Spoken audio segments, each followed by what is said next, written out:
pues tú eres nuestra madre.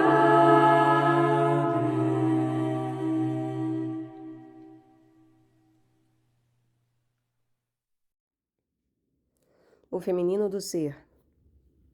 Para acabar de vez com a costela de Adão. Por Annick de Suzinelli.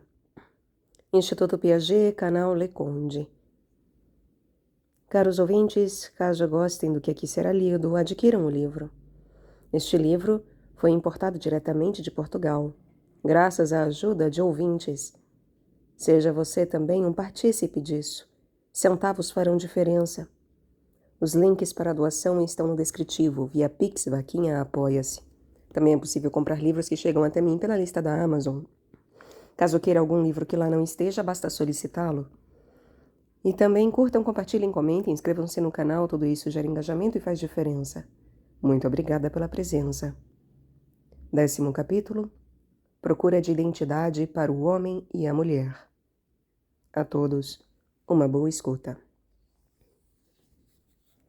Homem e mulher, assim Deus o criou.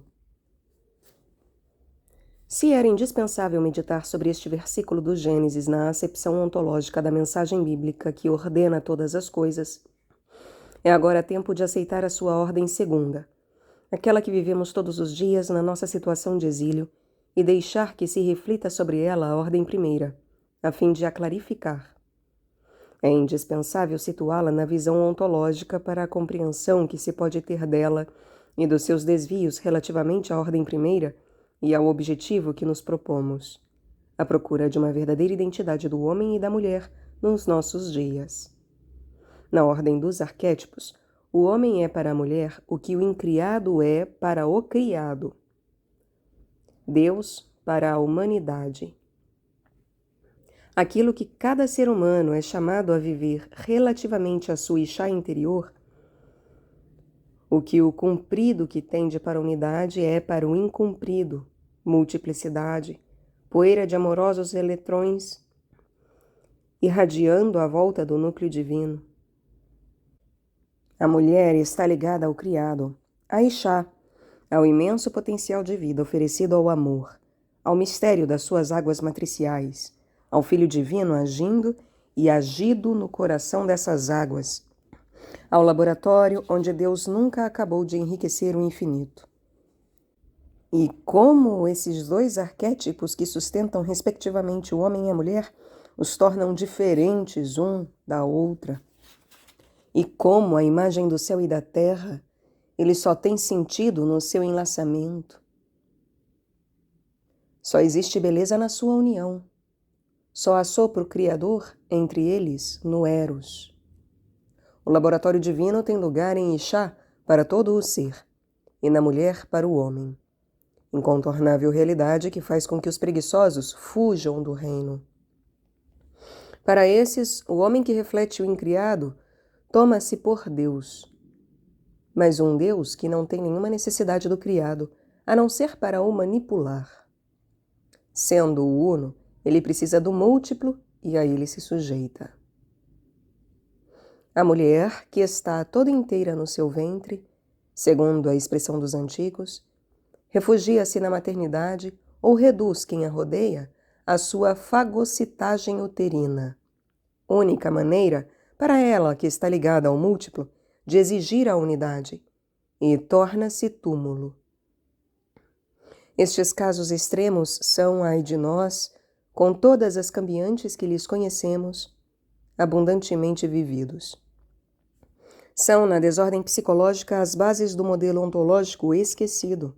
Ora, quando nos nossos dias chegaram os tempos de uma viragem para o ontológico, em que a mulher é mais diretamente concernida nessa viragem que o homem tão solidamente instalado na sua soberania, cava-se um fosso entre eles. Já não existe comunicação. Muitos de cada lado refugiam-se na homossexualidade, e os outros numa solidão dolorosa, ou mesmo destruidora, se não for abertura à presença. Como Diógenes, que percorria as ruas de Atenas projetando a sua lanterna nos recantos da cidade, Eu procuro um homem. A maior parte deles, extremamente masculinizados, nem por isso são homens. E a própria mulher corre o risco de só ser plenamente mulher no verdadeiro encontro com o outro que supõe, independentemente da união corporal, a comunhão do verbo cuja exigência é ainda mais forte. Sexo e verbo estão na mesma ressonância. Outrora identificado com o pecado, o sexo libertado, sem que seja restabelecida a justa relação com o seu arquétipo, mascara o deslocamento da sua alienação. Ele determina, o mais das vezes, um recalcamento do verbo, uma frustração afetiva máxima e um mutismo do espírito. Que é feito desse filho, que foi o homem ou a mulher, embalado no fluxo e no refluxo das águas inferiores do seio materno durante a sua gestação, como o é a letra Bet, amorosamente modelada no coração das águas superiores do Bereshit, fundador.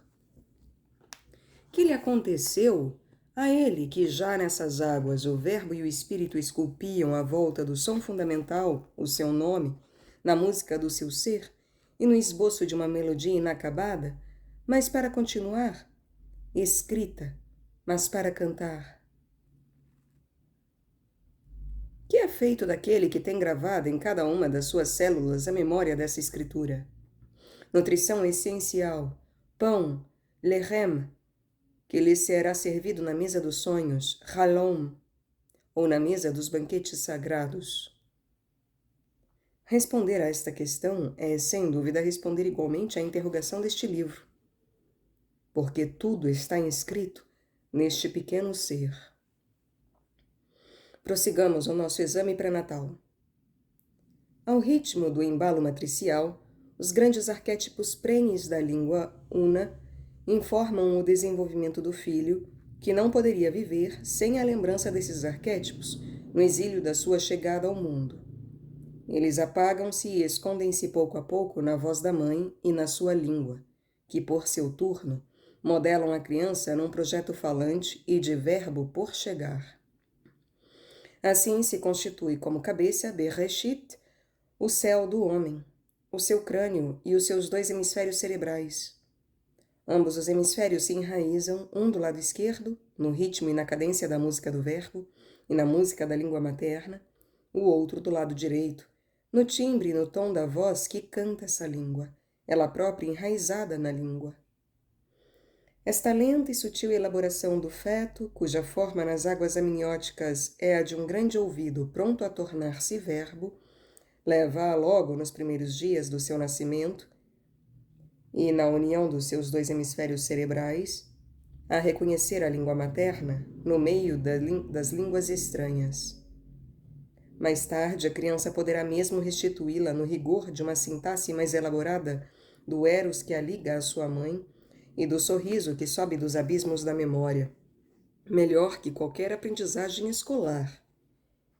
Se os primeiros anos da criança não continuarem a ser embalados pela voz materna, a qual se associa o mais cedo possível à do pai na língua ouvida durante a vida fetal, o filho corre o risco de ser um deficiente do cérebro esquerdo, ou até de se tornar mudo. Se os arquétipos nos quais ele está mergulhado ainda à nascença não continuarem a ser alimentados pelo relato dos mitos ancestrais, pelos contos e lendas, pelo canto das melodias que são o leito da sua cultura e pela vida dos ritos religiosos que prolongam a língua una, a criança pode ficar debilitada do cérebro direito. Sabe-o muito bem aquela menina que, com a idade de 5 anos, recebe em casa o seu irmãozinho recém-nascido. Pede aos pais que a deixem só no quarto com o bebê. Os pais acedem, mas, algo preocupados, fazem as coisas de modo a poderem observar a menina. Esta aproxima-se do berço e, encostando a sua boca à orelha do bebê, diz: "Fala-me de Deus, porque eu estou quase a perder o contato." A criança vive Deus como relação. São os catecismos do mundo que, lançando sobre Deus os conceitos masculinizados do cérebro esquerdo, fazem perder o contato. A criança respira o ser tal como ele respira a sua mãe, numa proximidade vital. Come Deus ao comer a sua mãe. Vive o um ao viver o outro, continuando a receber de um e de outro, pelo mesmo cordão umbilical sutil, a informação do corpo, da alma e do espírito. Mas o mundo exterior impõe-se-lhe pouco a pouco. A situação de exílio na qual mergulham inconscientemente os seus pais, por mais religiosos que sejam, assim como a sociedade que a recebe, a penetra. E ela esquece. Crescer no nosso mundo é esquecer, perder o contato. Só os nossos textos sagrados guardam a memória. Eles são um leite materno e mantêm em nós a presença da criança, que o espírito forte, na sua inteligência falsamente macho, chama infantil e desenraiza. E o homem, refugiado nesta espécie de inteligência de que se orgulha, toma o testemunho do trabalho divino em útero e do embalo memorizante da mãe para introduzir a criança no mundo duro e decapante da escola e da sociedade. Toma o homo religius, que a criança é naturalmente, enquanto ser criado pessoalmente à imagem divina, e herdeira de uma humanidade também ela do tronco histórico religioso, para arrancar as suas raízes, atiradas aos pântanos do inconsciente, e a dessacralizar por completo. Paradoxalmente, a criança só encontra então o mundo religioso num contexto em que o Satã soube insinuar-se nas formas mais santas para desviar o sentido das mensagens e atrair para ele os desejos da humanidade. E o teu desejo será para o teu marido, e ele te dominará. Diz Deus a Ixá, que acaba de colher o fruto proibido. Ixá, como vimos, foi confundida com a mulher, e o marido com o homem, seu esposo. Ora, Ixá é a Adamá inconsciente de todo ser humano, e o marido é aquele a quem Adão, masculino e feminino confundidos, acaba de se dar deixando-se seduzir ao nível do inconsciente pelo adversário. O Satã inimigo tomou o lugar divino. Deus, esposo ontológico, alimenta sua esposa. O Satã devora-a. E a humanidade entrega-se-lhe alegremente como pasto. Mas, fechando os olhos a esta lei ontológica, o homem continua a julgar-se o senhor absoluto da mulher. Ele deve dominá-la e a projetar sobre ela também o seu inconsciente de culpa. Ela é a autora de todos os males, dotada de fraqueza extrema, e muitos irão ao ponto de a identificar com o mal. O apóstolo Pedro era o primeiro condicionado por esta visão das coisas. Um dos evangelhos apócrifos, o de Maria, relata a desolação de Maria Madalena pelo fato de o apóstolo ter julgado impossível que o Salvador tenha falado secretamente com ela, uma mulher, de coisas talvez demasiado sutis para eles, os homens. Então, levantando-se, Levi tomou a palavra e disse: Pedro, tu sempre tiveste um temperamento impetuoso. Vejo-te agora argumentar contra a mulher como um adversário. Contudo, se o Salvador a achou digna, quem és tu para a rejeitar? Tenhamos a vergonha. Aceitemos em nós o homem perfeito. Engendremo-lo em nós como ele nos ordenou e proclamemos o Evangelho sem impor outras regras, nem outras leis que não sejam as que o Salvador prescreveu. Esta atitude do apóstolo Pedro é contada por Tomás, cujo evangelho, também apócrifo, não é menos autêntico que o de Tiago atrás citado. Tomás fala assim: Simão Pedro diz-lhes: Que Maria saia do meio de nós, porque as mulheres não são dignas da vida. Jesus diz: Aqui estou eu que a tornarei macho, para que também ela seja um espírito vivo. semelhante a vós, os machos, porque toda mulher que se fizer macho entrará no reino dos céus. A passagem da compreensão primária e exterior dos textos sagrados, ligada à situação de exílio, e a do conhecimento ontológico, não pode ser melhor dita que por Levi e o próprio Jesus nesses dois evangelhos. Lembro-me, contudo, de uma aparição do Evangelho de Tomás anterior à indicada, e na qual o teólogo Daniel Hopes fazia o seguinte comentário: frase sem nenhum significado.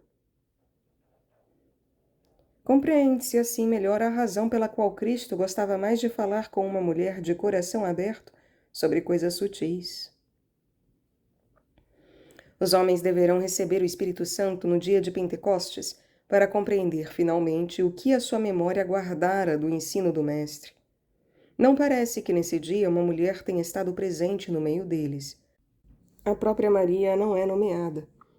Não é certo que ela foi penetrada pelo Espírito Santo no dia da Anunciação para trazer ao mundo o Verbo antes que os apóstolos, nessa efusão pentecostal, acendessem a língua una? E as mulheres que rodeavam Jesus durante os 3 anos de sua vida pública e que o acompanharam até o Gólgota, não estavam cheias da força do Espírito? Excetuando João, os homens fugiram do Gólgota. A mulher, ligada a Ixá por natureza e à imagem divina selada na sua carne, Bazar, é também por natureza pneumófora. O seu sacerdócio, como vimos, é-lhe intrínseco. Quando ela rejeita essa dimensão que lhe é inerente, a sua perda ontológica manifesta-se por vezes com tanta mais perversidade quanto o germe divino de que está tão próxima pode, mais que no homem, tornar-se diabólico. Quando ela rejeita essa dimensão que lhe é inerente, a sua perda ontológica manifesta-se por vezes com tanta mais perversidade quanto o germe divino de que está tão próxima pode, mais que no homem, tornar-se diabólico. A mulher, realmente mulher, iniciada nos mistérios do amor e da maternidade, nos da sua carne, seja qual for o grau do eros verdadeiro onde eles são vividos, engendra em si mesma os espaços alados do Espírito Santo. Pelo seu hemisfério direito aberto na aurora da sua vida, ela não parece perder totalmente o contato. Mantém-se tão sensível ao outro lado das coisas, tão rebelde ao seu encerramento nas prisões do racional, tão prostrada quando se sente amarrada pelas algemas da lei. Quando a masculinização das escolas a não deformou. Mas a verdade é que ela está hoje tão deformada. A carruagem da masculinização que trouxe numa mesma abraçada o racionalismo religioso e o positivismo científico provocou a dessacralização da sexualidade e a redução do eros ao mero festim corporal, se é que ainda é festim. Confusão, perda total das referências, anarquia, corte com os arquétipos.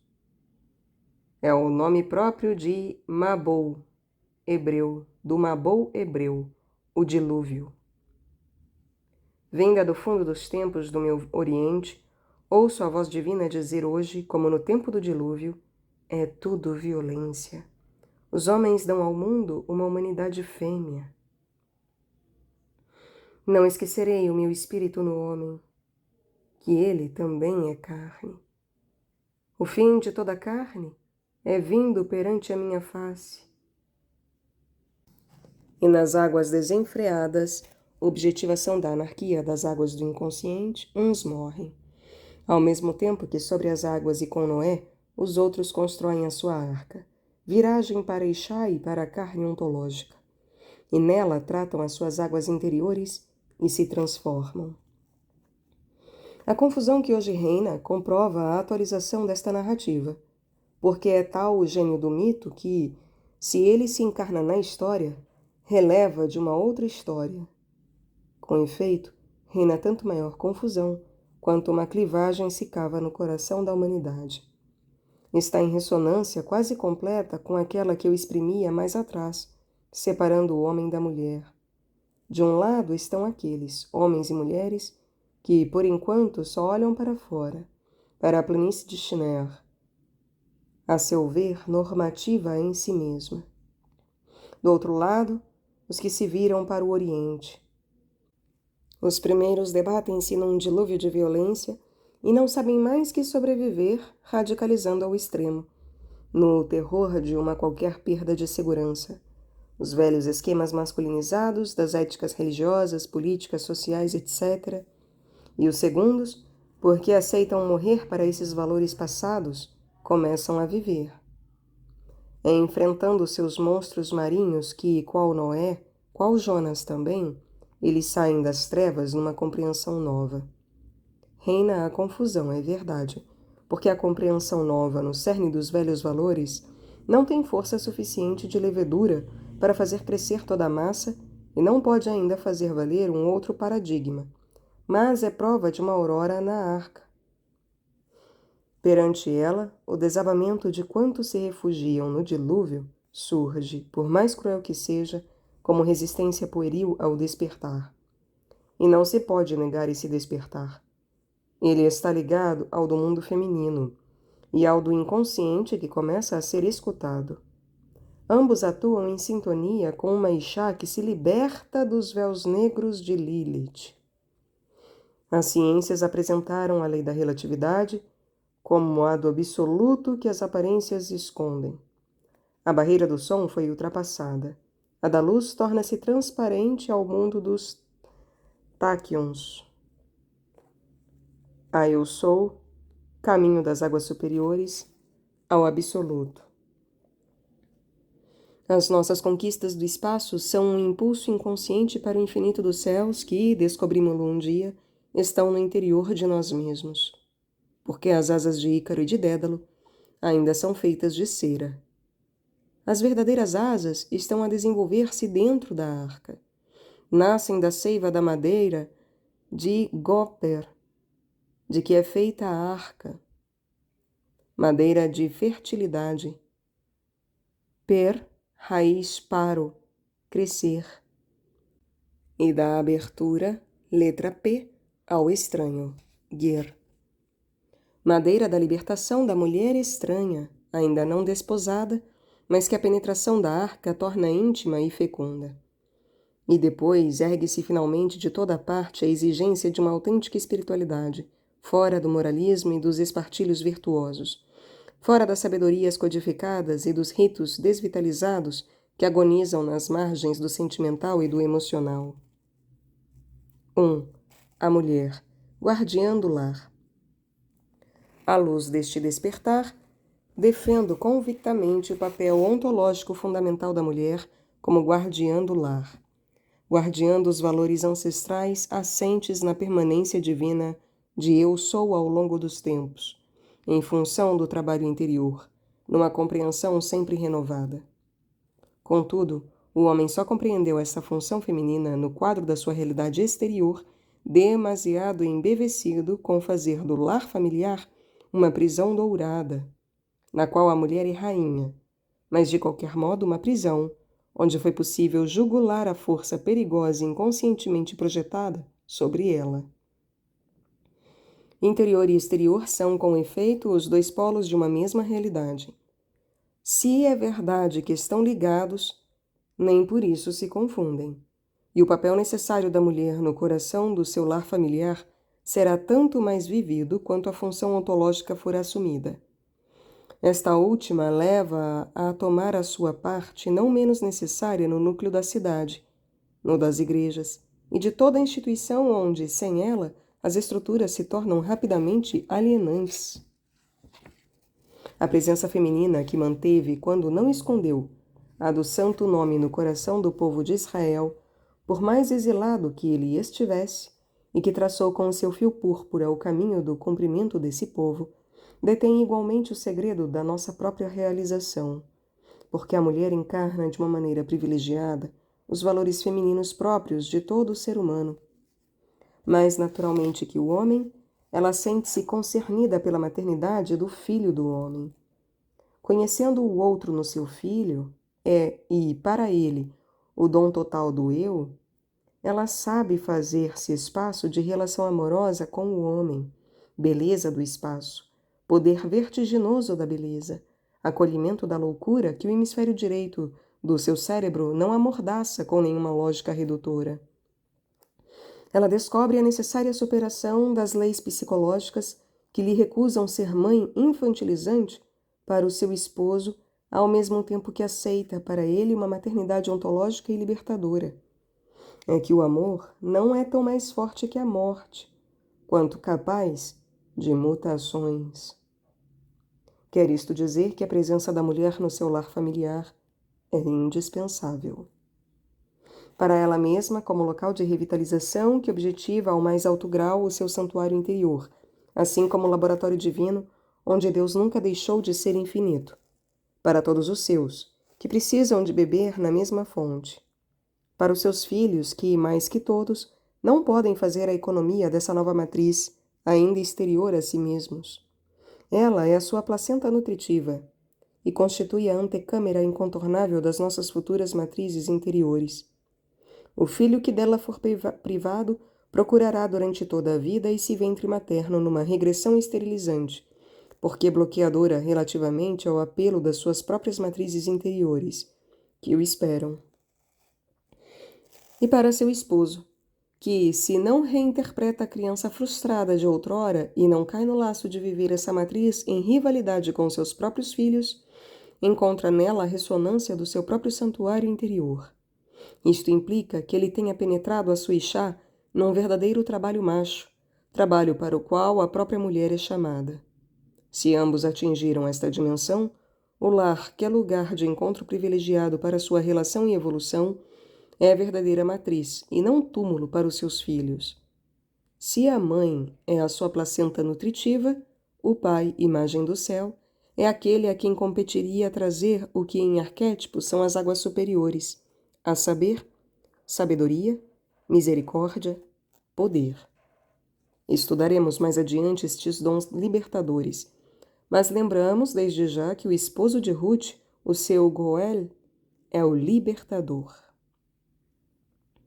No mesmo sentido, é igualmente libertador o pai de família que, imagem do inicia o seu filho ou a sua filha no social, no múltiplo, na lei do grupo e na vida do exterior que a criança deverá assumir, sem, contudo, desenraizar esse pequeno ser da sua interioridade.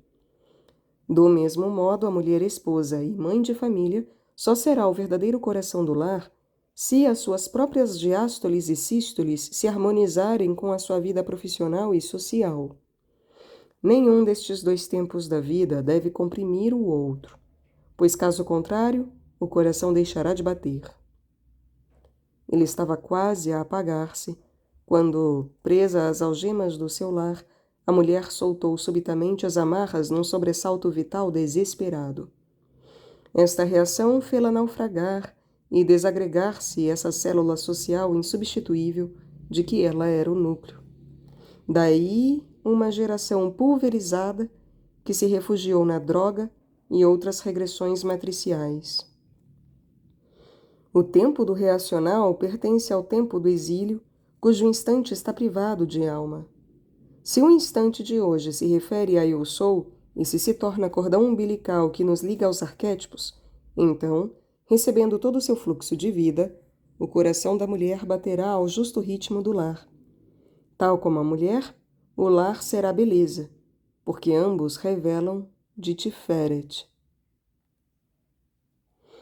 Nesse ritmo justo, a mulher está atenta à sabedoria do seu corpo.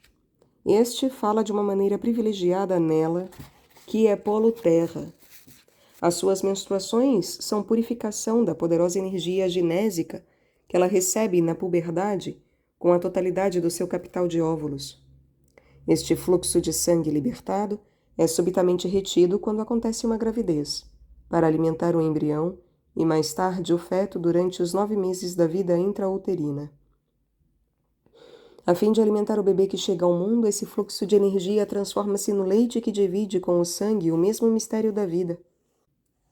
Fora deste tempo privilegiado, se uma tal força-vida não fosse evacuada, virar-se-ia de uma forma perversa para a mulher, e determinaria na mesma doenças muito graves.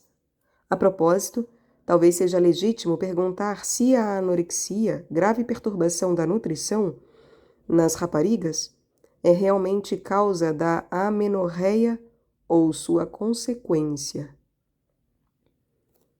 Cerca de 50 anos são dados à mulher para que se esgote esse armazém de óvulos. 50 anos para que, nesse lapso de tempo, e sensibilizada para o mistério da maternidade, ela descubra pouco a pouco a outra dimensão da concepção. O seu próprio sopro e o seu próprio sangue garantiriam a nutrição, a respiração e a circulação desse pequeno ser, filho, filha da mulher. O seu verbo construiu a escuta necessária àquele que, por sua vez, deve tornar-se verbo. O seu coração lançou as primeiras salvas de vida do bebê. Mas e depois? Depois começa a mobilização da mãe para os muitos trabalhos que se vão seguir no exterior. Mas no interior, o seu sopro e o seu sangue não serão portadores de uma outra informação?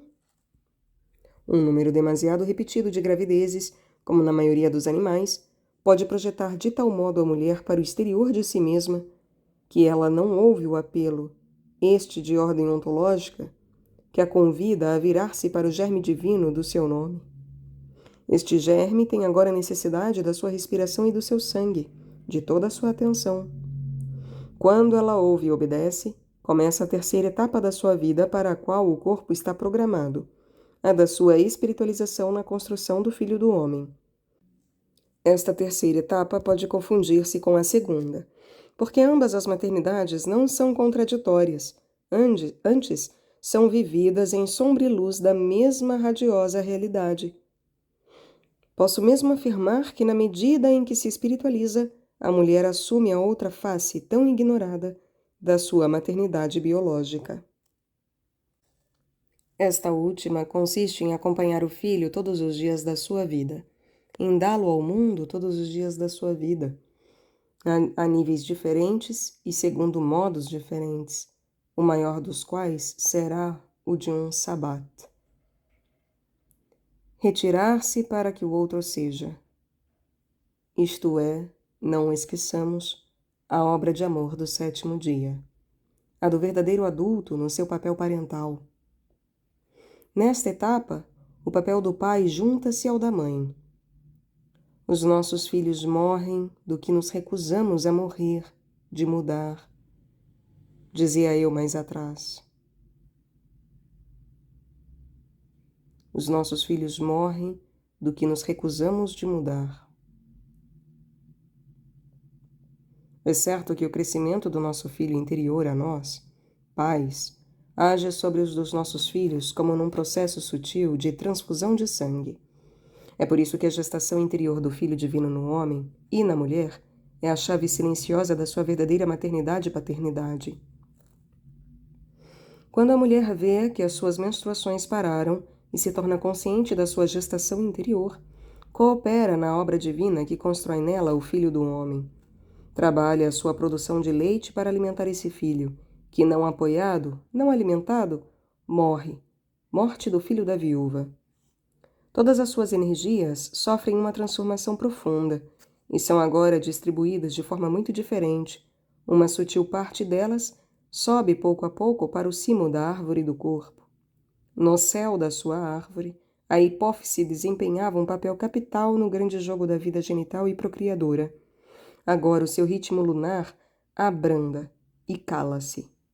Parece que nesse mesmo céu, a epífise, a glândula pineal, toma o testemunho. O seu ritmo é solar. O seu papel só não nos é desconhecido na medida em que lhe infligimos bloqueamentos sistemáticos por ignorância ou por recusa de assumir essa outra maternidade que concerne, neste estágio, tanto o homem como a mulher. Mas se falo de uma maneira privilegiada da mulher, é porque a sua primeira maternidade a preparou para isso, e porque lhe cabe agora preparar o homem. O que sabemos da epífise é que ela é um fotorreceptor, rico em melanina preta, como o fundo do olho.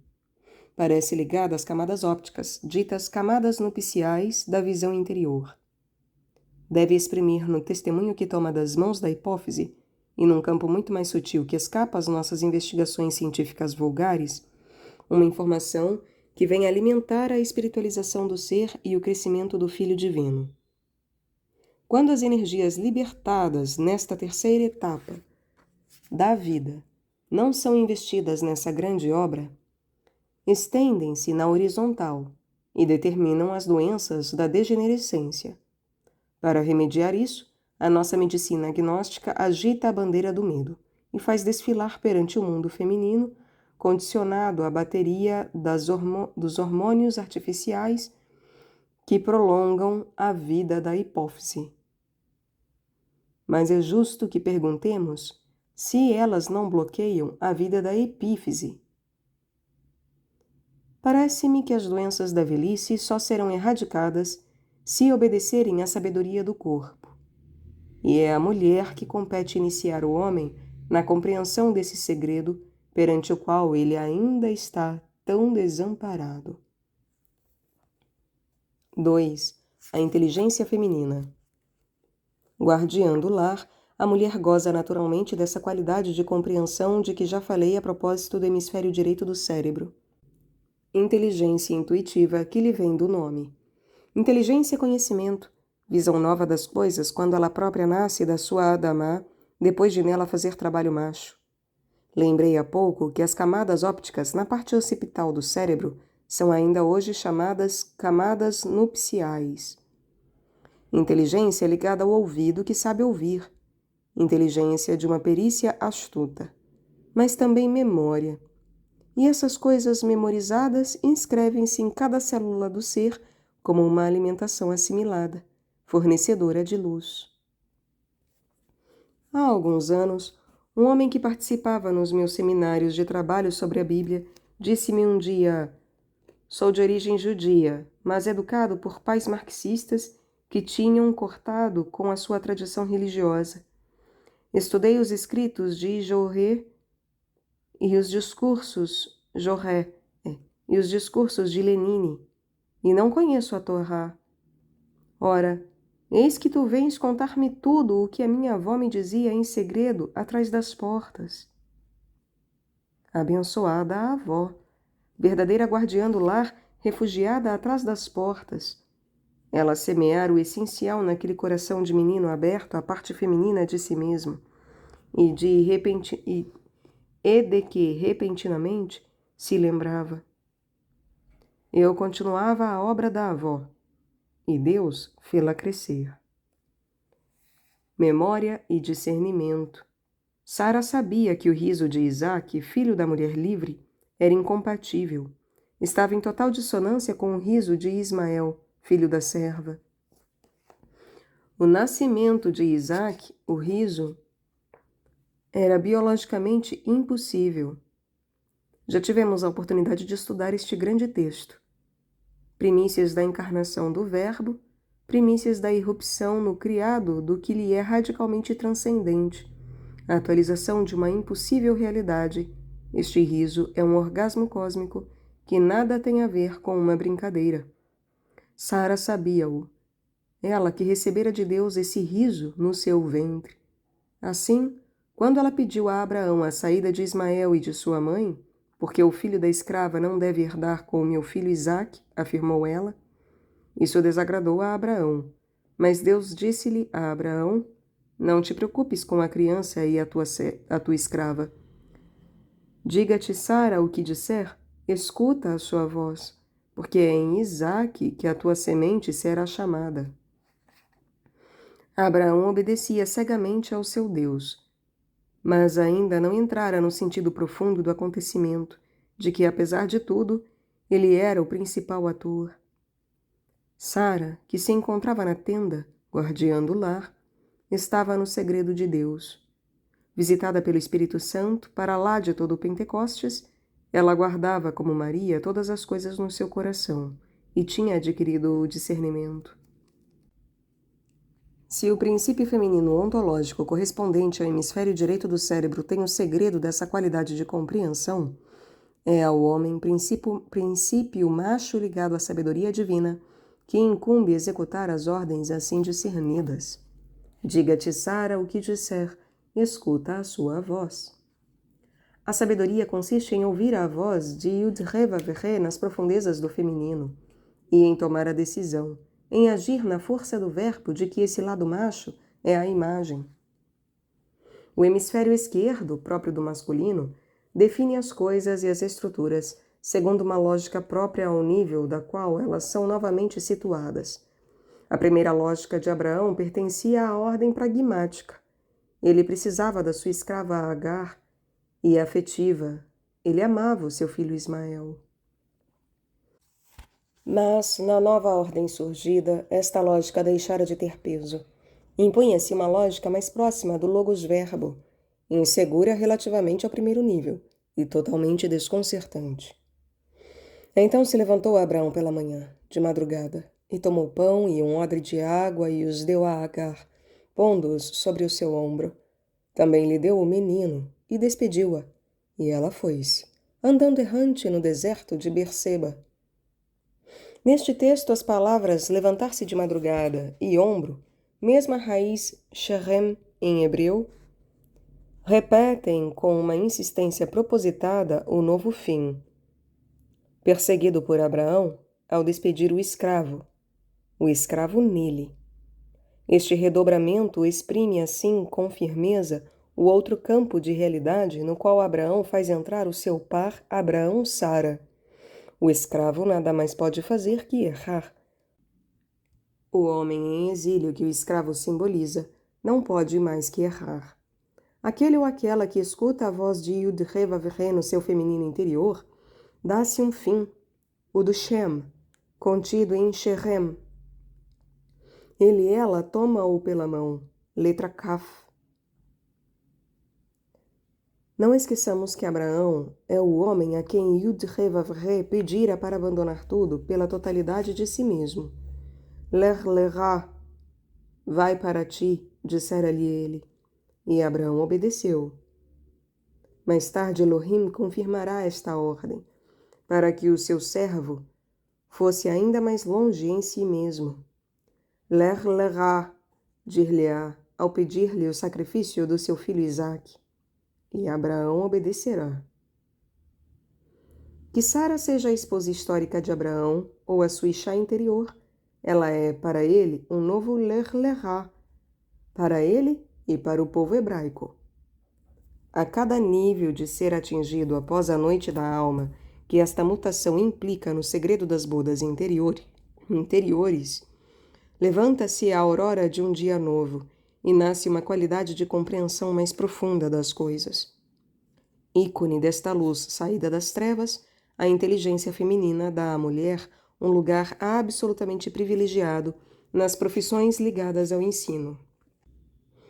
Esta profissão vê quantas vezes o homem verter o seu saber de cérebro para cérebro, e mais precisamente de hemisfério esquerdo para hemisfério esquerdo.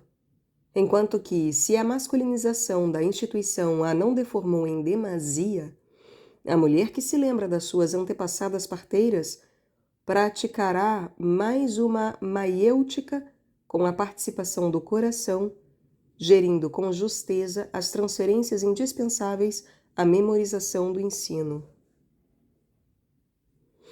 Para ela se abrem igualmente as profissões que exigem mais intuição que intelectualização, mais habilidade ou astúcia que lógica limitativa. E se ela não cai no laço de um cientismo redutor, saberá entender a linguagem do corpo por detrás dos sintomas de qualquer doença, quer esta seja de ordem pessoal ou coletiva. Cabe-lhe a ela libertar a medicina da visão labiríntica dos problemas que trata e das aplicações ruinosas da sua cega filosofia. Cabe-lhe devolver a esta profissão as suas cartas de nobreza.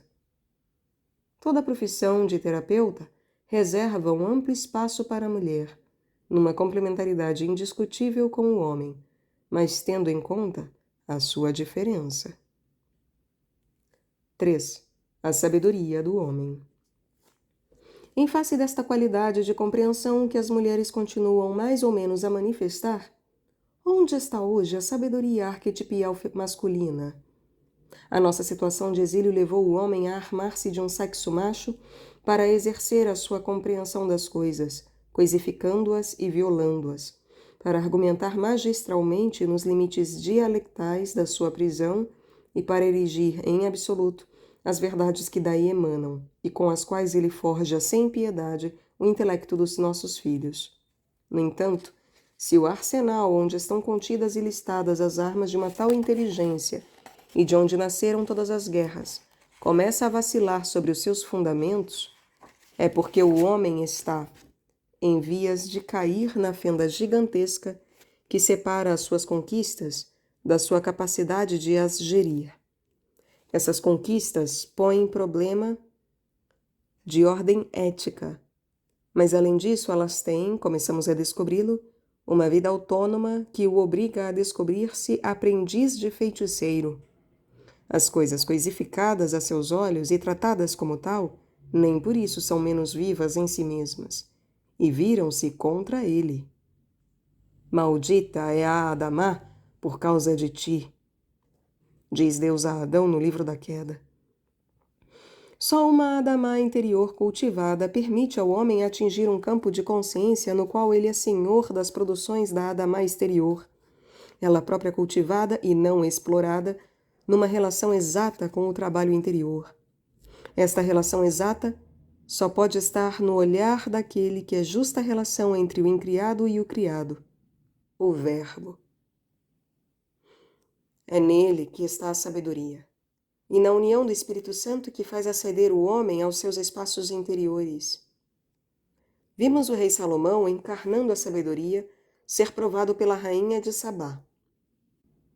Mas o nosso mundo, separado do incriado e do Verbo, que pondera, estranho ao consciente, tem as suas referências, no melhor dos casos, na boa consciência, que é inconsciente. É, pois, um mundo aquoso, inconsistente, feito de sentimentos ou de construções mentais limitadas às categorias da inteligência intelectual, que oferece os seus critérios e que faz lei. As consequências são diluvianas. É por isso que a sabedoria femealizada foi abandonada às filosofias aproximativas, às religiões consideradas como assunto das mulheres, mas dirigidas por homens de poder, ao exotismo oriental, às utopias políticas, aos movimentos ecologistas rapidamente politizados, etc. E, contudo, uma nova instância de sabedoria acaba de surgir, suscitada pelos medos inconfessados ou mesmo pelos terrores dos nossos aprendizes de feiticeiro. É gerida por comissões de ética constituídas por seres sábios segundo o mundo. Mas a sabedoria do mundo é loucura para Deus. E essas comissões tratam do nuclear, sem terem abordado o núcleo do santo nome que funda o ser, sem sequer ter ouvido falar dele. Sem, por isso, estar no campo de consciência correspondente a esse problema, que, em tais condições, rebaixam ao patamar de uma moral inadequada ou de uma prudência que sabem não poder conter os transvasamentos do assunto em questão. Tratam das manipulações genéticas aplicadas ao homem, tal como são aplicadas aos animais, coisificando um e outros, desconhecendo a lei ontológica segundo a qual, agindo assim, eles criam a peste. Temos possivelmente o direito de perguntar se as vacas loucas não nos estão a prevenir da loucura que amanhã pode ser a nossa. Talvez essas comissões de ética pudessem estar atentas à sonoridade do nome do elemento patogênico responsável pela doença daqueles animais, o prion. Não há dúvida que a Índia percebe melhor que nós o sagrado encarnado nessas criaturas de Deus que nos convidam à oração. Os espermas guardados em banco, os embriões congelados, capitalizam uma vida dessacralizada de que o homem se julga senhor, ignorando o jogo diabólico de que é vítima quando se apodera dos poderes divinos. Tenho todos os motivos para recear que as consequências sejam muito graves. Os tais comitês de ética meditam ainda sobre as situações inextricáveis criadas pela imigração, sem saberem que esta última é a própria objetivação da invasão no interior de nós mesmos do estrangeiro, o incumprido que não desposamos.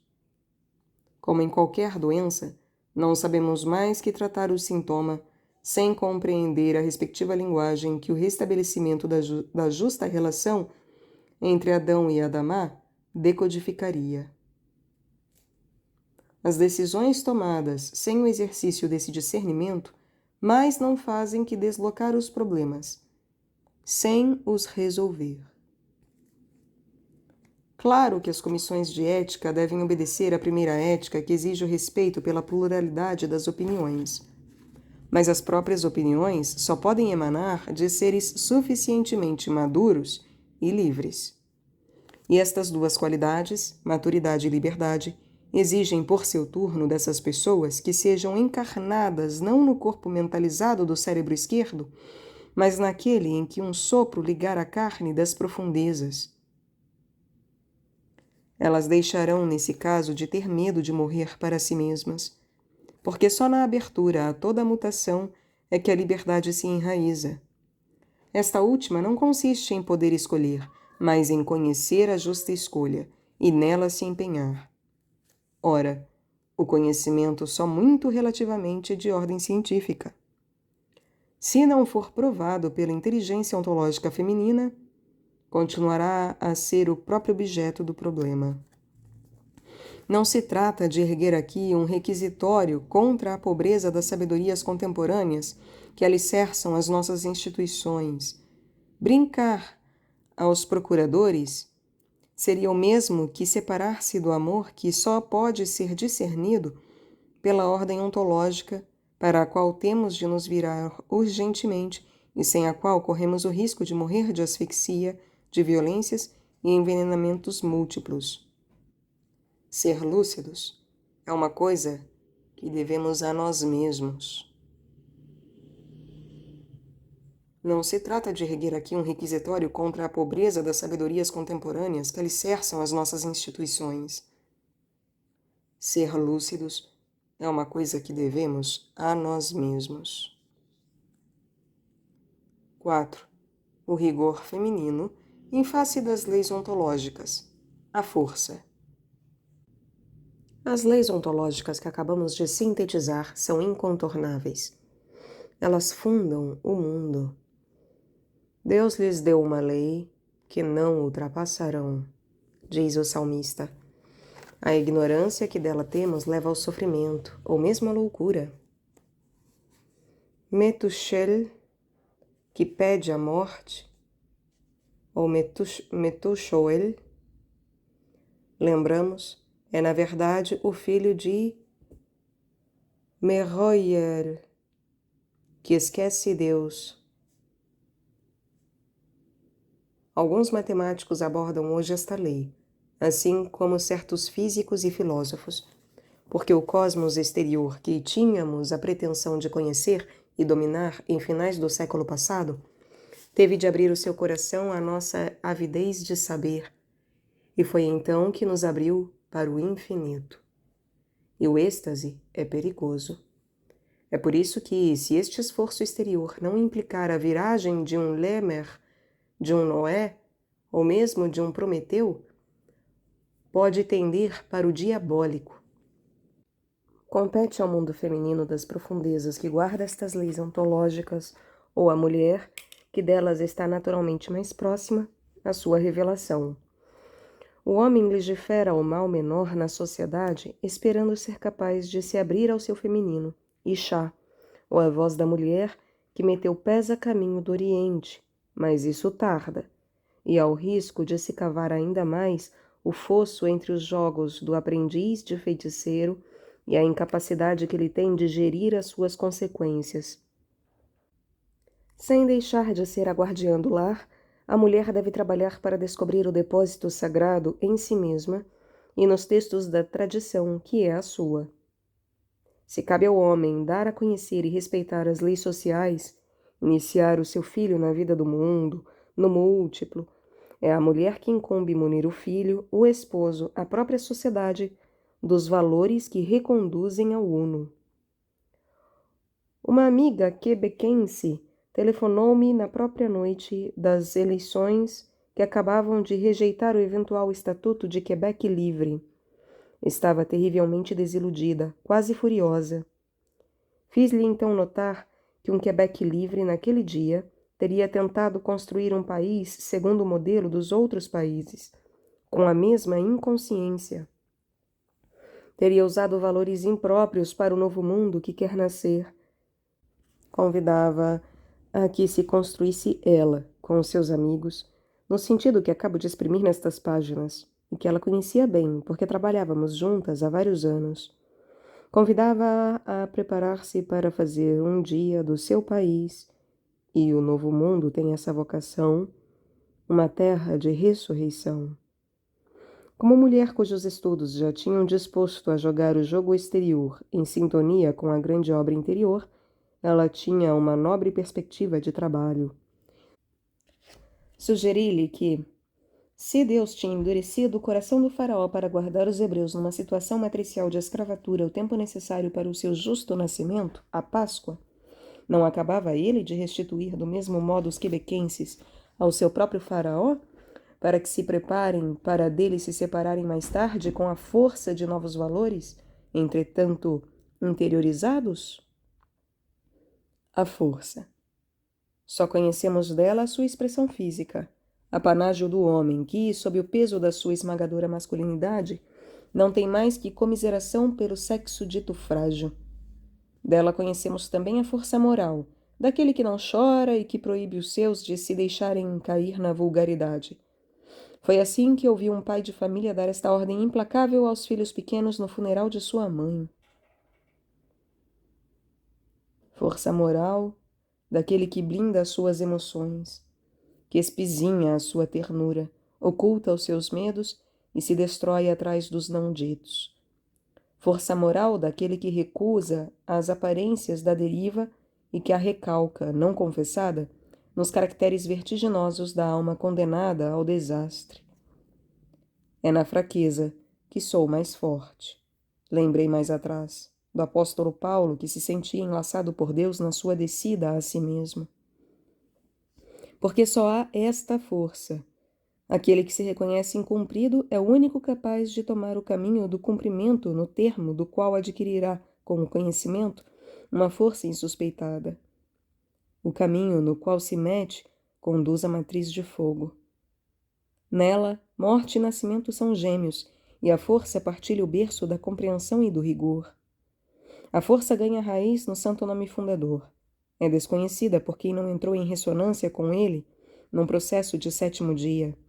O homem, que recebeu nas suas narinas o sopro da vida, acede ao eu sou em devir das suas profundezas, ao único, diferenciado do grupo, que ele é na sua ixá. Torna-se capaz de obedecer à ordem divina só por ele ouvida, que os outros não compreendem. Tem a força de se expor à sua censura, ou mesmo ao seu elogio, sem ser atingido no seu ego, que pouco a pouco se apanha diante de eu sou. Pouco lhe importa o que dirão os outros. A força é a arma forjada na bigorna do divino forneiro na matriz de fogo. É a expressão da espada que ali se constrói com o crescimento do filho. É virtude espiritual, e o seu nome é amor. As mulheres da Bíblia não são exemplares pela sua coragem, mas pelo seu compromisso amoroso. A coragem é uma virtude psíquica, tensional, que cedo ou tarde conduz ao desabamento. Ruth abandonou tudo para desposar em Noemi o feminino de Israel. Éster, para vencer as trevas do exílio e o ódio do opressor. Judite, para penetrar o campo inimigo e cortar a cabeça do monstro. Todas elas conheceram o caminho que tinham de fazer. Avançaram com a audácia que dá a certeza interior, e sem que um único músculo do seu corpo traísse, o mais pequeno medo. A força feminina não se sobrepõe ao medo, mas evacua-o na fé. Amém.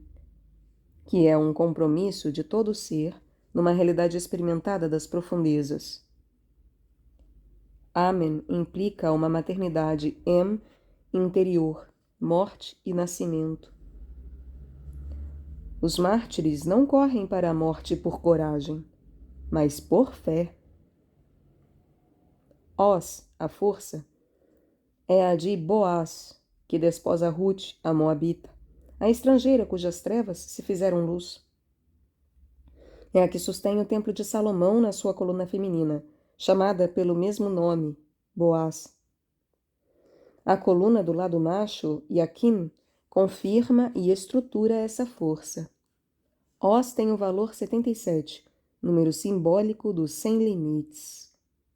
Nas guerras impiedosas que abalam o mundo, Chechênia, Israel-Palestina, violências corsas, etc., as mulheres que choram os maridos, os filhos, a família inteira, sentem as suas entranhas vibrar de muito mais que lutos afetivos. Elas gritam o absurdo criminoso de tais relações de força que atiram o homem para o número dos animais que disputam o território e o tornam capaz de urinar sobre qualquer raça para impor a sua vitória. Não é preciso muita coisa para que elas saibam hoje defender a sua língua e a sua cultura com outras armas. Basta que se lembrem que o único inimigo real está dentro de nós. Que se lembrem do patriarca Jacó, totalmente desamparado diante de seu irmão Esaú, que veio para o matar.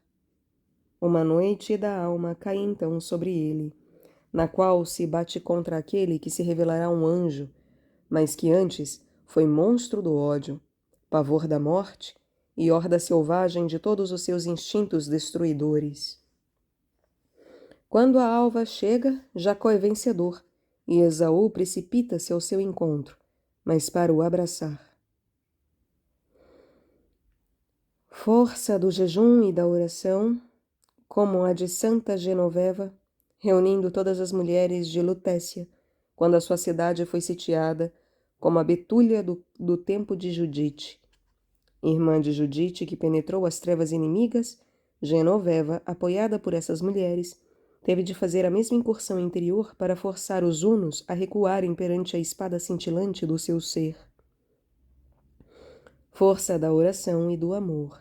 A daquela mulher, minha amiga, pregada ao chão por um homem que a ameaçava com um punhal e que fugiu sem lhe tocar. Logo que o homem partiu, o punhal pareceu-lhe aquele que outrora matara o filho no seu ventre. O homem era o assassino que nunca quisera ver em si mesma. Um monstro a quem teve de cortar a cabeça nas lágrimas do arrependimento e na força maior que todas do perdão divino. Força e rigor do lado da mulher. Grandeza e misericórdia do lado do homem. Quem pode perdoar? 5. Misericórdia e grandeza do homem. Porquanto a sua misericórdia dura para sempre. Repete incansavelmente o salmista. O perdão divino que dá acesso a todos os nossos perdões lança as suas raízes eternas no Gólgota. Mas quão difícil é perdoar ao outro, e mais difícil ainda esse primeiro outro, que somos nós mesmos. Só eu sou é capaz de misericórdia. O primeiro eu é tão depressa afetado pela sua exigência de reconhecimento, pelos golpes vibrados nos seus conceitos infantis de justiça e de bondade, pelo bumerangue cortante dos seus julgamentos baseados em critérios absolutizados, é tão profundamente ferido pelo que não encarne o seu modelo e tão inclinado a projetar sobre a imagem, que ele faz de Deus a sua própria incapacidade de perdoar. Quando atinge a misericórdia, nem por isso deixa de recalcar um rancor inconsciente que fará parte dos reencontros necessários no momento em que mais tarde penetrar na sua selva, se é que algum dia a penetrará, se não é ela que o tomará com as suas presas e o devorará. Depois de Jesus ter convidado quem nunca tivesse pecado a atirar a primeira pedra à mulher adúltera condenada por lei ao apedrejamento, os homens dispersaram-se, sem terem visto nessa mulher a sua própria Ixá e a sua triste pobreza. Mas algo das palavras de Cristo se repercutiu neles. e todos juntos foram-se embora. Que aconteceria se esse mesmo grupo fosse constituído por mulheres? Não teriam feito prevalecer o rigor da lei sobre a misericórdia de Cristo? Ontologicamente ligado a Elohim, a unidade divina, e prepulsado na sua natureza de exilado para as conquistas do múltiplo, o homem parece mais inclinado que a mulher a relativizar e a tomar distância relativamente à lei.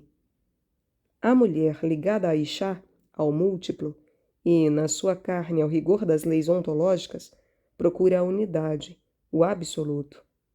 Em situação de exílio, ela pode transformar-se no denunciante impiedoso de toda a fraqueza. Com ela, o exílio torna-se rapidamente coveiro da misericórdia. Prova-o a implacável atitude de tantas das nossas mulheres funcionárias, primícias dos computadores sem ternura, que pouco a pouco a substituem.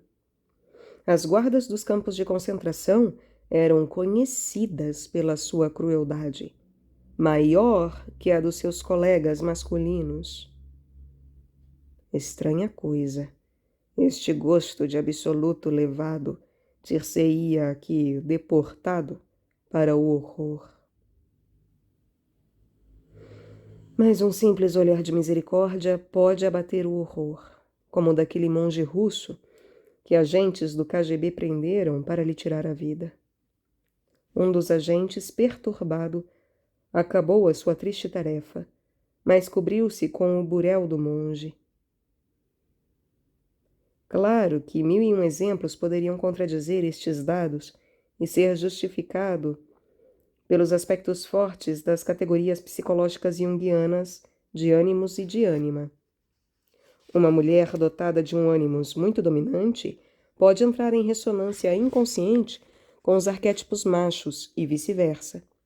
Mas essa mulher, ainda identificada com o mundo do exílio, nada tem a ver com a que faz trabalho macho em si mesma e que, segundo Tomás, se aproxima verdadeiramente dos machos, e daqueles sobre os quais o salmista diz: preciosa é à vista de Yudhevavhe a mutação dos seus misericordiosos. Os misericordiosos tiram os prepúcios do seu coração, diria o profeta Jeremias. Existe uma grande diferença entre o misericordioso que teve de adquirir um discernimento muito sutil numa qualidade de compreensão ontológica e o ser emotivo, cuja virtude é o mais das vezes de ordem sensível. Muitas mulheres emotivas, capazes de grandes obras caritativas, são muitas vezes guiadas por um ânimos próximo de uma ternura maternal, que não exclui uma possessibilidade de tigre. Muitos não resistem a uma pulsão intervencionista quando o necessário era estar lá, interiormente ativo, e calar para que o outro fosse até ao fim da sua experiência onde é esperado por Deus. O misericordioso é o ser de uma compaixão gratuita, que, próximo do seu nome, sente bater nos outros a cadência da sua própria vida. É essa a sua grandeza. Se o rigor feminino não casar com a misericórdia masculina, ele é dureza, e pode tornar-se crueldade. Se a misericórdia não casar com o rigor, ela é fraqueza, ou mesmo laxismo criminoso. Nesta perspectiva, o lugar do homem e da mulher junto dos tribunais ou de qualquer outra profissão ligada com a justiça é, para qualquer deles, de uma grande justeza. Mas a mulher juiz ou jurado que tiver examinado a situação do acusado com rigor, como a mulher terapeuta de que já falei, que tiver adquirido uma grande acuidade de análise junto de seus pacientes, como aquela que aceita receber as confissões num plano religioso, todas elas deverão atingir interiormente o não julgamento do ser e a misericórdia, mesmo que o comportamento de tal ser exija julgamento. Toda relação com o outro exige rigor e misericórdia, fora dos quais não existe amor. Toda relação com o outro exige rigor e misericórdia, fora dos quais não existe amor. Mas o poder, em que mãos se encontra? 6. O poder do homem. Shaddai, o Todo-Poderoso, penetra o homem com o fogo do seu amor. Letra Shin, Eros divino. Suficientemente, Dai, tanto quanto o homem o pode suportar, desde o seu não espaço interior irrigado do Frate até a sua terra prometida, perturbada pela irrupção incandescente do Pison. Num Eros arquetipial incomensurável, Deus desposa a Suixá, a humanidade. O que é o homem para que faças trabalho macho nele? Lembrava eu mais atrás. Não esqueçamos, contudo, que o nome do homem usado pelo salmista neste versículo não é Adão, mas Enosh, o homem fraco ou doente. Quer isto dizer que Deus só se faz esposo para o ser que se sabe exilado, fraco, incumprido, e que, começando a virar-se para ele, atravessa as suas águas inferiores e trabalha a sua Adamá. As águas superiores chovem sobre aquele, Dai, até que ele as possa suportar. São espermáticas, fecundantes, mas também nutritivas. O homem totalmente inconsciente que se julga poder e que não chama com seu desejo de esposa o Todo-Poderoso, é visitado pelo frate que se limita a distribuir a comida indispensável à vida animal. O poder divino é uno e exerce-se amorosamente para com o homem em função do que este último pode receber de dois modos: um que revela do pai, o outro do esposo. Em imagem, ao nível do criado, o homem exerce o seu poder macho no interior de si mesmo para com a Suixá, e no seu exterior, o homem exerce-o para com a mulher, mas unicamente na relação amorosa autêntica, que não implica nenhuma dominação de um sobre a outra. Quando trabalha no interior de si mesmo, o homem respeita as normas ontológicas e obedece à ordem divina do Gênesis. Enchei a terra e sujeitai-a, e dominai sobre os peixes do mar e sobre as aves dos céus, e sobre todo o animal que se move sobre a terra. Versículo imediatamente seguido do que será dado a Adão para fazer esse trabalho, porque ser-lhe-á dito no capítulo seguinte: comendo tu deves comer, porque mutante tu deves mudar. Desposar Ixá é para todo Adão penetrar cada uma das túnicas de pele dos seus rebanhos da alma e nelas integrar a força, a fim de a transformar em luz. Por meio desta obra de amor, o homem que conquistou o seu cosmos dentro de si mesmo faz a experiência de se achar senhor dos elementos homólogos do cosmos exterior. Não é verdade que São Francisco de Assis vivia em boa e amigável compreensão com um lobo? É certo que ele tivera de dominar o lobo devorador da sua interioridade. E aquele outro lobo, que foi Esaú para seu irmão, não foi ele vencido no combate de Jacó com o monstro de que já falamos? Em todos os casos, a força feminina adquirida no caminho das profundezas torna-se poder macho de penetração amorosa para ir cada vez mais longe em si mesmo. A espada do santo nome, assim forjada na matriz de fogo, é a da guerra justa, a do verdadeiro jihad para os muçulmanos. Quando não é trabalhada nesse sentido, o seu poder vira-se em arma de morte no exterior. É a língua perversa capaz de matar, o sexo desviado e por isso destruidor, ou a arma assassina. Não existe meio termo. Cristo, verbo espada, o afirma.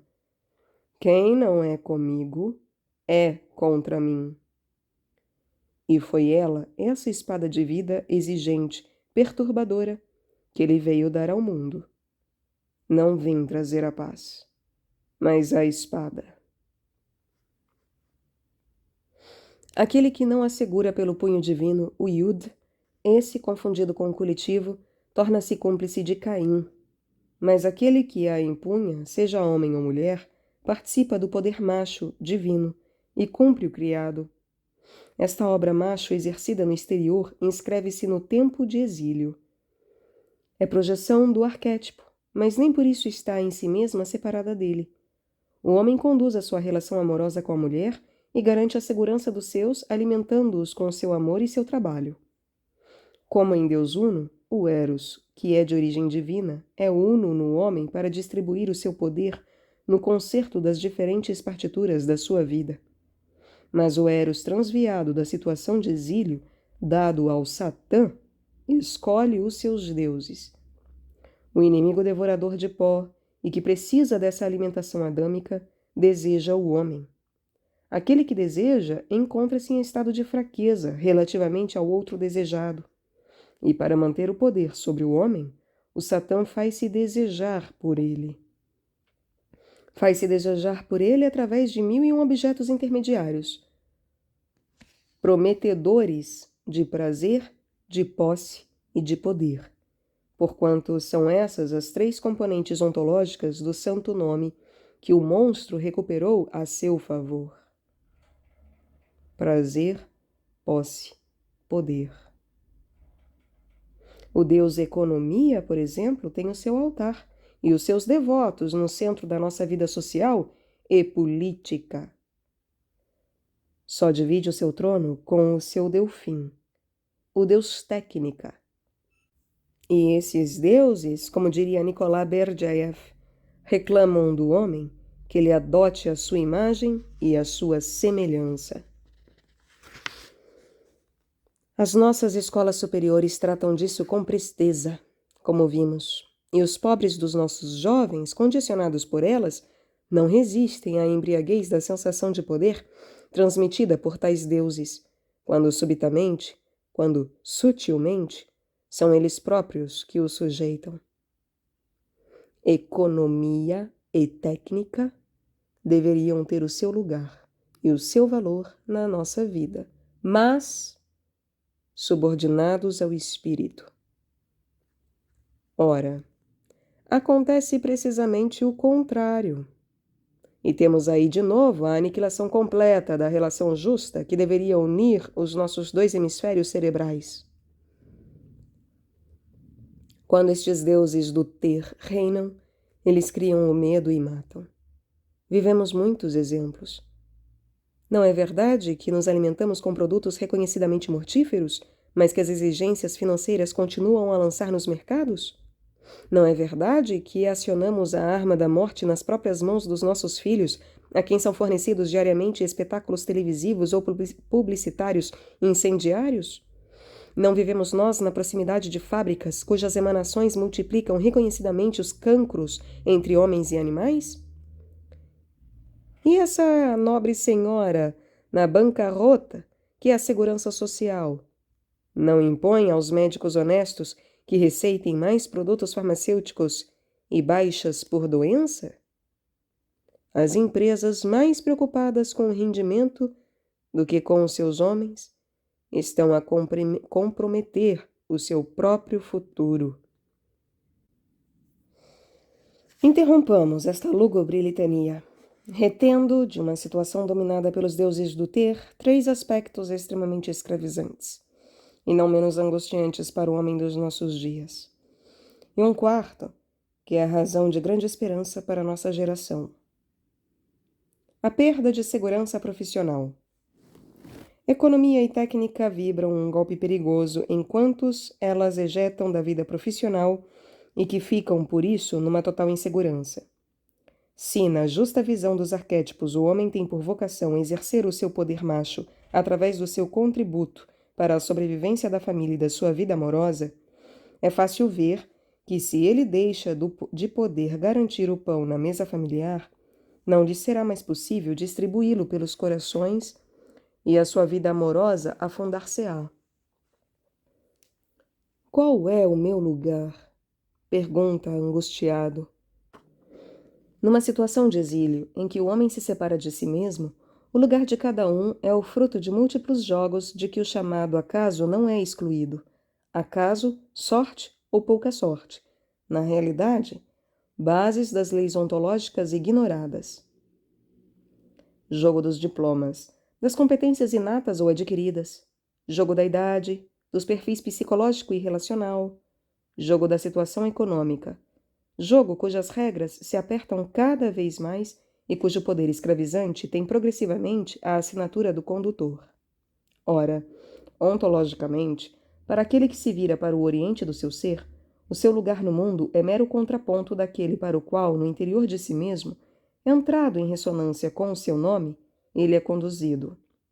O verbo hebraico sim, por, é da mesma raiz que Shem, o nome.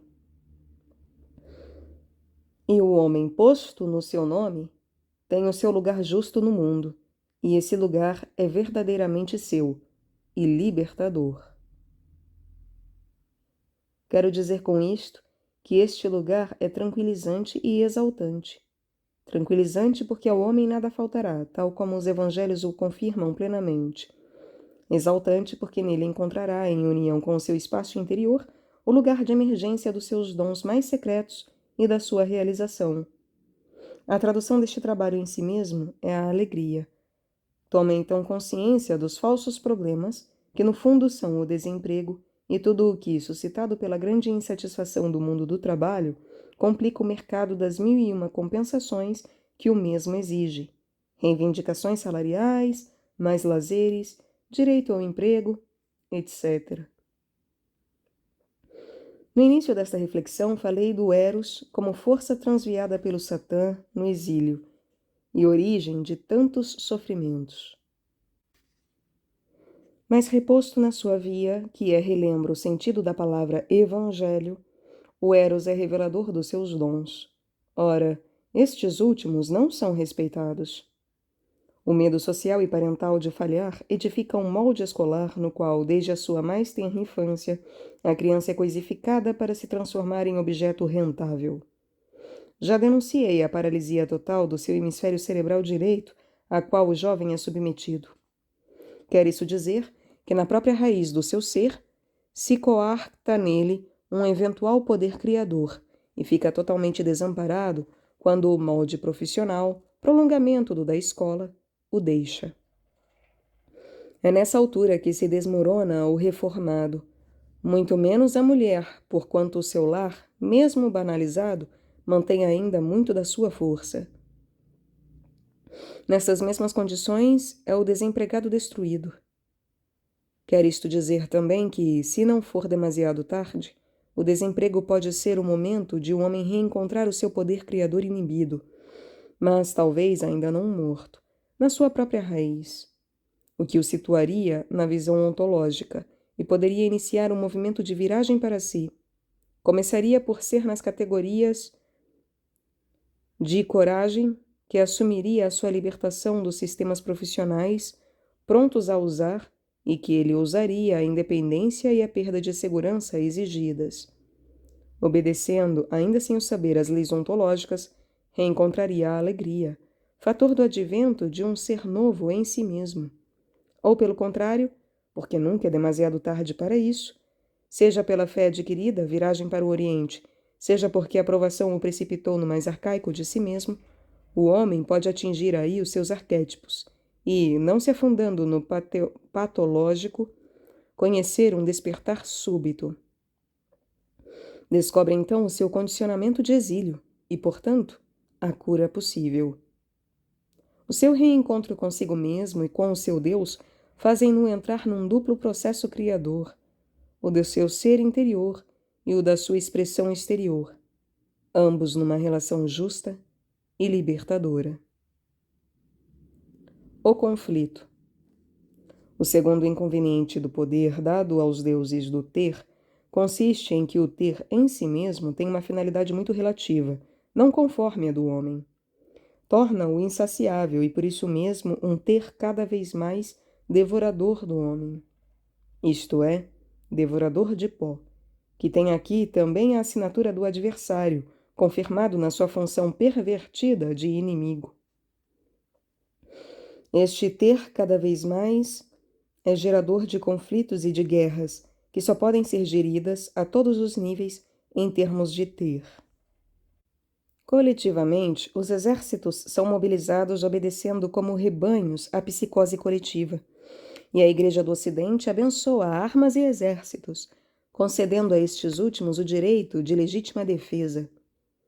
A legítima defesa é justa para a criança que deve medir o seu poder à luz dos seus medos e da sua não covardia.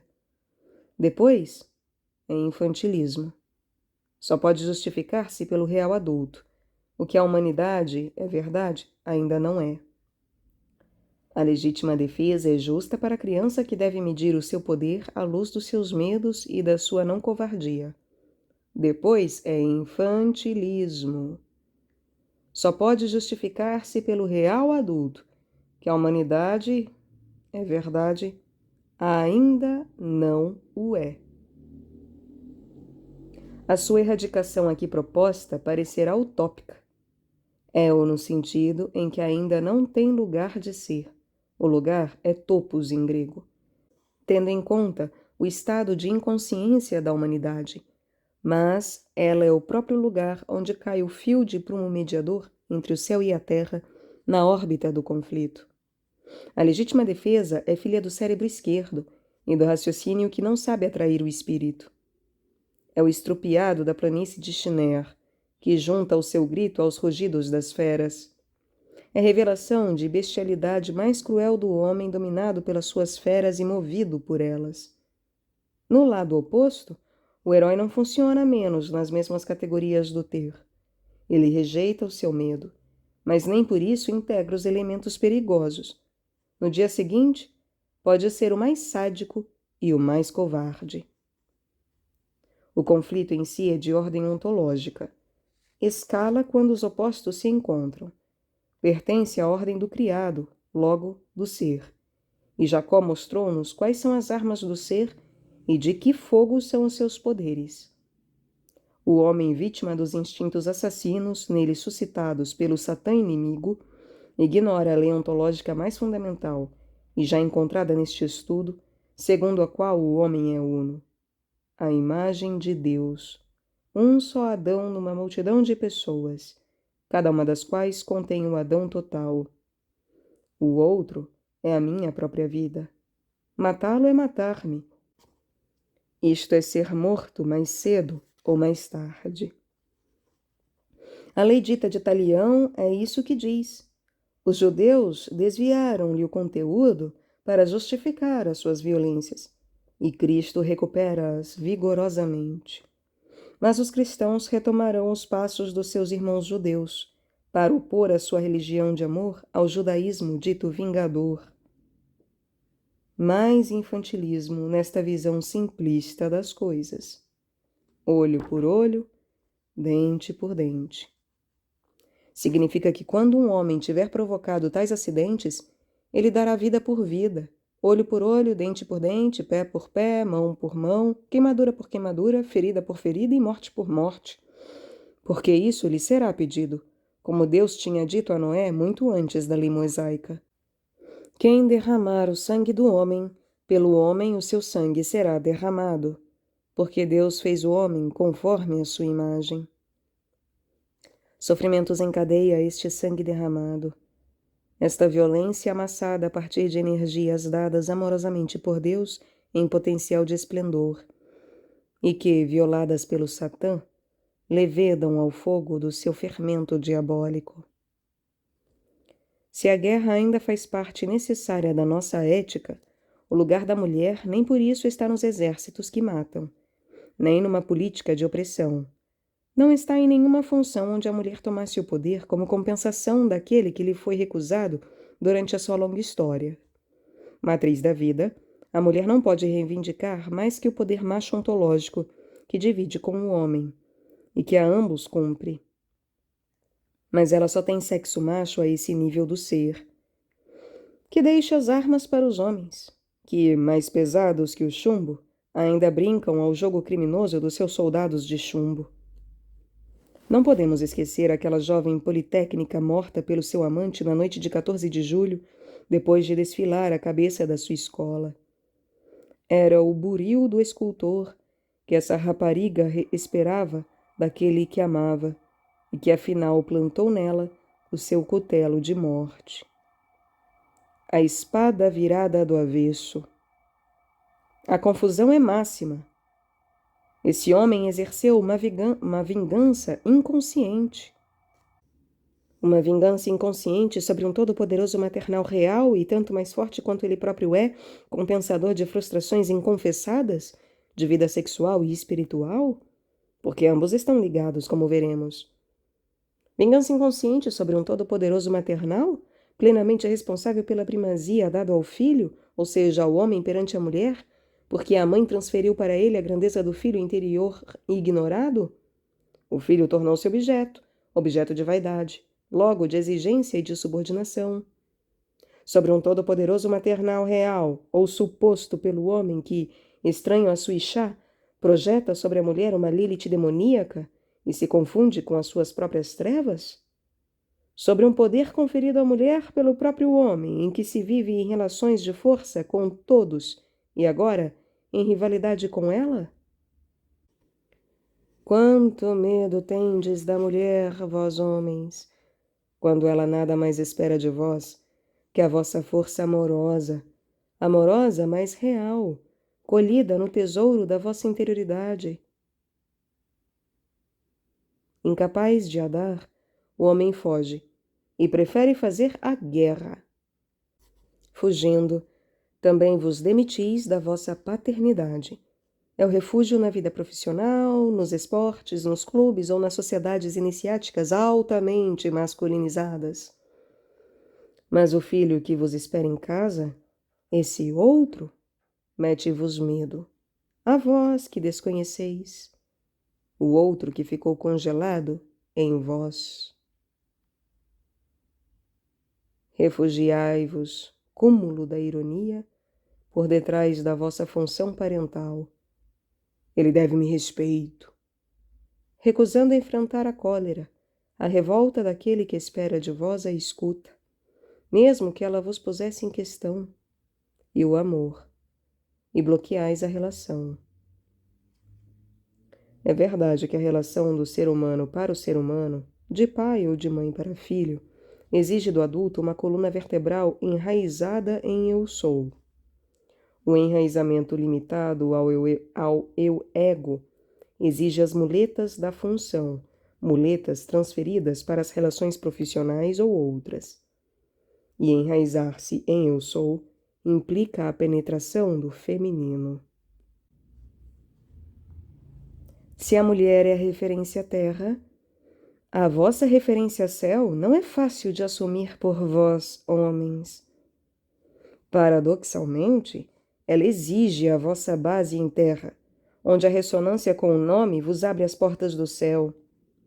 Só se pode chegar ao Pai através do Filho, e não podeis, em caso algum, fazer a economia do feminino, único que detém a vossa verdadeira força macho e o segredo do Eros.